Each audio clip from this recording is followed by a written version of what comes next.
Jasa IT resource ini memang tidak hanya storage ya, cuman kebanyakan ketika kita berbicara masalah cloud, memang mindset orang akan mengarah pada penyimpanan gitu kan, atau storage. Padahal sebetulnya jasa yang mereka tawarkan itu lebih dari sekedar storage.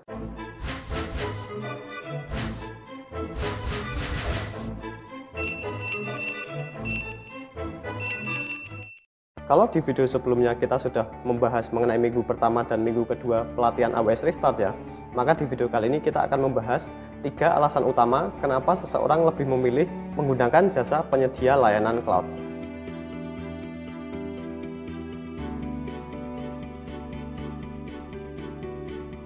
Jadi ada pihak ketiga yang menawarkan jasa IT resource mereka. Jasa IT resource ini memang tidak hanya storage ya,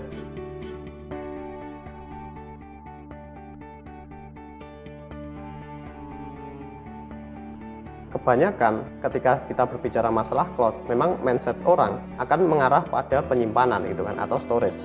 Padahal sebetulnya jasa yang mereka tawarkan itu lebih dari sekedar storage. Dan storage memang menduduki peringkat pertama alasan seseorang untuk menggunakan penyedia layanan cloud gitu ya. Jadi daripada kita menggunakan laptop kita atau hard disk kita atau HP kita untuk menyimpan data file yang besar, lebih baik saya simpan di cloud gitu kan. Salah satu aspek utama yang pasti dipertimbangkan seseorang ketika lebih memilih untuk menggunakan penyedia layanan cloud adalah efisiensi gitu kan.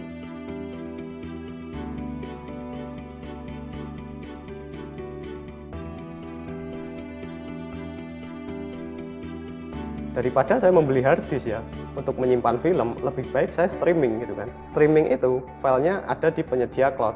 Jadi daripada kita mendownload film, kemudian menyimpannya di hard disk, flash disk atau di HP, lebih baik live streaming gitu kan. Dan itu merupakan salah satu aspek yang dipertimbangkan orang. Jadi efisiensi itu menjadi alasan utama. Nah, selain dari efisiensi ya, alasan kedua adalah accessibility.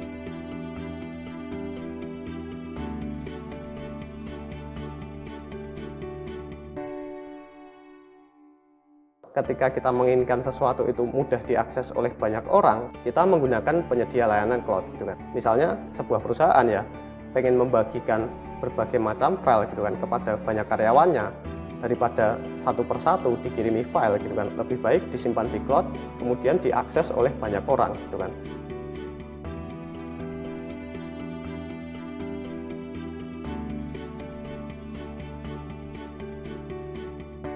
Jadi accessibility itu merupakan faktor kedua, dan mungkin kita juga menggunakannya sebagai pengguna personal gitu ya. Daripada saya mindah file saya dari HP ke laptop misalnya, lebih baik saya upload di Gmail gitu kan. Kemudian nanti saya buka di device yang lain, maka aksesnya akan lebih mudah daripada saya mentransfer satu persatu file tersebut gitu kan.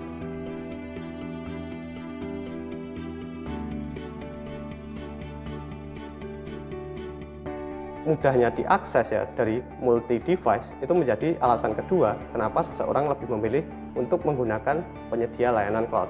Nah, yang ketiga yang juga menjadi salah satu faktor ya adalah security atau keamanan. Jadi ketika kita pengguna layanan cloud yang menggunakan jasa storage, kita berpikir bahwa mungkin perangkat saya baik hard disk, flash disk maupun laptop nanti akan rusak gitu kan, atau filenya mungkin akan hilang ketika perangkat kita hilang gitu kan. Tetapi di cloud ya, karena disimpan di pihak ketiga, misalnya pun perangkat kita hilang, kita masih punya filenya gitu kan.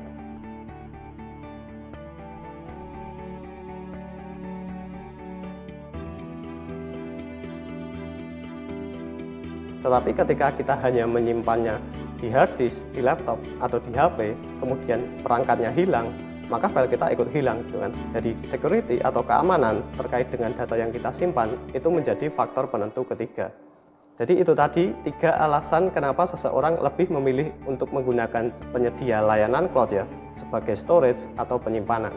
Terima kasih sudah menyaksikan, semoga informasinya bisa bermanfaat.